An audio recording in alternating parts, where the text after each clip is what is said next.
Selamat pagi. Ya, maafkan baru pindahan jadi nggak baru sih, cuman beres-beres sebulan lah ya.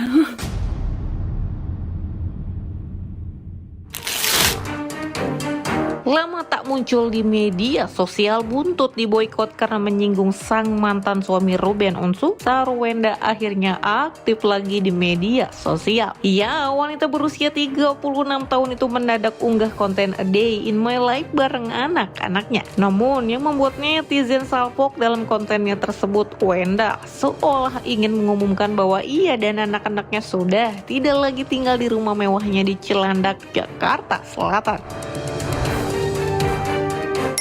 Ada yang mulai. Hari ini adalah hari pertama anak-anak sekolah. So, let's go. Anak-anak masih tidur. Kita siap-siap. Let's go. Bawah. Aku.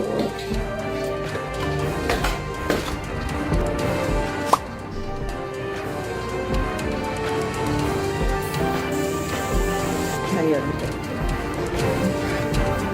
Udah selesai bikin bekal.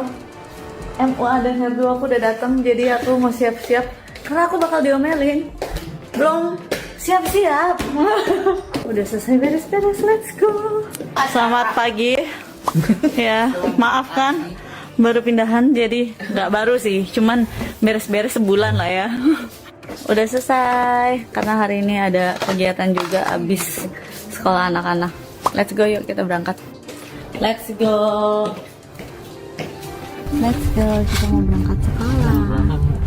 Hari pertama, semangat.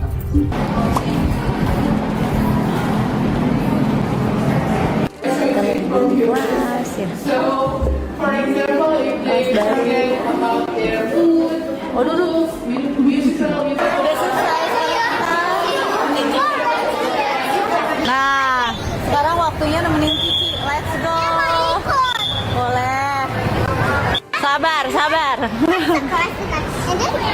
Dia gurunya sama gurunya Yu yang dipisah yang cewek. Iya, tadi Ai ketemu. Iya dia depan-depanan sama gurunya Yu. Dia sama Serila, Chef. Enggak, depan-depanan.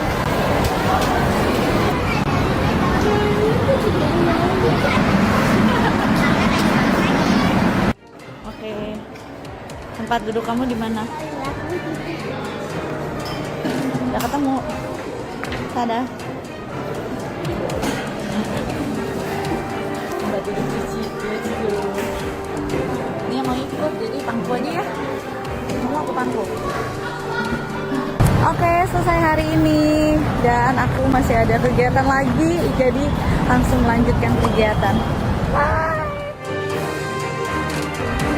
Keputusan Sarwenda dan anak-anaknya untuk menempati rumah baru ternyata sudah berlangsung lebih dari 1 bulan. Namun sejak awal kepindahan hingga berjalan selama sebulan, Sarwenda sama sekali tak memberitahu Ruben Onsu. Muncul isu Sarwenda angkat kaki lantaran rumah itu terancam disita bank akibat kredit macet dan ditagih terus-terusan oleh debt collector. Tak mau tinggal di rumah mewah namun sering diteror debt collector, Sarwenda pun memboyong anak-anaknya ke rumah yang lebih sederhana. Klien kami sudah sangat bijak lah untuk pindah saat ini dengan situasi seperti itu. Belum ditambah lagi ada beberapa hari lalu kedatangan apa? Ya, debt collector. Debt collector. Ya, saya nggak sebutkan debt collector itu mencari siapa, tetapi kok semakin tidak aman ya. Yang pasti bukan dari klien kami debt collector itu datang, ya karena mencari orangnya tidak ada di situ. Yang ada di datanya debt collector tidak ada di situ. Tapi kami tidak mau menyampaikan siapa, ya. Artinya rumah itu sudah sangat tidak nyaman. Ya, diduga debt collector memang datang ke rumah menyampaikan adanya tagihan. Di tanggal berapa ya nih kamera CCTV-nya tuh? 11 Juli ya. Lebih kurang ada 5 orang. Nah, lihat datangnya jam berapa coba? 21.52. Dan situasi-situasi yang tidak aman seperti ini yang tidak baik bagi anak-anak. Makanya kita kan ngomong tuh kan harus berdasarkan fakta, ya. Kita boleh ngomong apa saja, ya, karena seperti lagu mengatakan memang lidah tak bertulang, kan begitu. Ya gampang ngomong apa saja, ya. Tapi kami kan tidak bisa menanggapi itu tanpa melakukan cross check kepada pihak bank.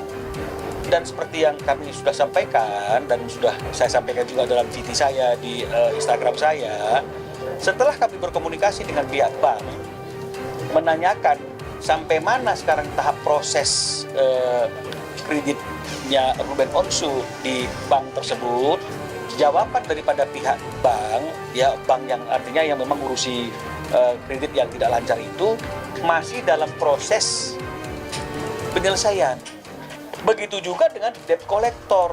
Ya, jadi kita abaikan debt collector masalah mobil itu sudah terjadi tahun lalu, tapi kita bicara masalah debt collector yang hari ini di rumah Cilandak. Berarti kan ini berkaitan dengan masalah tidak lancarnya kredit di bank yang bersangkutan. Ini juga kami tanyakan dengan pihak banknya itu. Ngirim ya debt collector. Mereka jawabannya adalah kapan? Dia juga heran gitu loh. Karena memang mereka merasa tidak pernah mengirim debt collector, dan mereka memang mekanismenya kalau misalnya kemudian ada yang namanya itu sebuah kredit macet yang kemudian agunannya atau jaminannya akan dilelang, itu pasti mekanismenya kan tidak pakai debt collector. Itu pasti akan ada berita acara, ada surat, kemudian ada pemberitahuan lelang, ada pengumuman koran. Jadi mekanismenya seperti itu. Bukan kirim orang 15 orang hilir mudik gitu loh. Langkah Sarwenda untuk pindah rumah diduga dilakukan secara senyap. Pasalnya Ketua RT setempat mengaku tidak menerima pemberitahuan terkait kepindahan Sarwenda dari hunian mewah tersebut. Namun, ia mengaku sempat melihat aktivitas truk yang hilir mudik mengangkut sejumlah barang yang diduga milik Sarwenda. Nggak tahu. Ada beberapa kali lalu lalang kayak barang-barang udah diangkutin Pak. Tadi mungkin Kemarin mungkin ada mobil truk ya, tapi nggak tahu ngangkut barang apa ya, kan nggak tahu. berapa kali ada cerita mau pindah kan beberapa sempat akan datang. Ya paling itu aja sih, mereka udah bawa barang. Ya kita berpikir positifnya mungkin nyicil dulu kali ya. Itu belum semuanya. Kalau sudah dieksekusi atau apa kita nggak tahu, KPKN kan nggak tahu juga prosesnya bagaimana kita. Karena belum ada pihak bank yang datang ke saya gitu. Aku nggak itu abang nggak lihat, benar-benar nggak lihat. Gitu aku sekarang lagi jarang buka sosmed. Aku sekarang lagi fokus untuk ada project sama Enjan, ada project sama Kang Anggis lagi gitu. Jadi buka sosmed itu bukan cuma liatin, maksudnya kegiatan-kegiatan siapapun itu gitu. Ada ngabarin nggak kali? Enggak. Atau nanya mungkin soal pindahannya? Enggak. Tapi Nggak ada, Bang. Yang terbaik aja buat Bunda. Keputusan Sarwenda untuk meninggalkan rumah mewah tersebut sebenarnya agak janggal. Benarkah hanya karena tak nyaman ditagih debt kolektor? Bukankah selama ini kekasih Giorgio Anthony itu selalu mengaku rumah mewah tersebut miliknya seorang dan dibangun oleh keluarganya? Jika memang merasa miliknya, mengapa justru Sarwenda memilih angkat kaki? Sebagai seorang ibu yang punya anak, apalagi anaknya juga perempuan, saya pastinya maunya yang terbaik buat anak-anak saya. Jadi saya nggak mau nanti ketika mereka besar, mereka melihat seperti ini, saya nggak mau gitu. Jadi saya juga akan berusaha kok. Ya selama ini juga saya berusaha untuk menafkahi mandiri anak-anak saya. Jadi rumah juga semuanya. Jadi ya lebih baik doakan saya sehat supaya saya bisa menjaga anak-anak saya. Bagaimana saya berproses untuk membangun rumah itu? Untungnya ada vlog. Kadang-kadang suka ada yang amnesia ya. Jadi itu yang aku bilang, ya adanya kita pala buat kaki buat pala itu, usahain ya, benar-benar dahsyat, benar Masya Allah. Dan jangan juga lupakan andilnya Ruben yang membeli rumah itu pertama kali ketika masih bangunan tua, kemudian membiayai proses renovasinya, kan begitu ya, dan kemudian ikut andil dalam mengisi rumah tersebut, kan begitu aja. Biar anak-anak juga tahu papanya ada andilnya, karena dia berarti kan Ruben udah mulai curiga bahwa anak-anak ini tidak diberikan informasi yang benar tentang peran ayahnya, kan begitu. Nah tapi kan mereka nggak mau tuh, tetap dia katakan bahwa itu adalah miliknya dia, misalnya kayak gitu. Kalau miliknya dia, mau dijadikan miliknya dia nggak jadi masalah.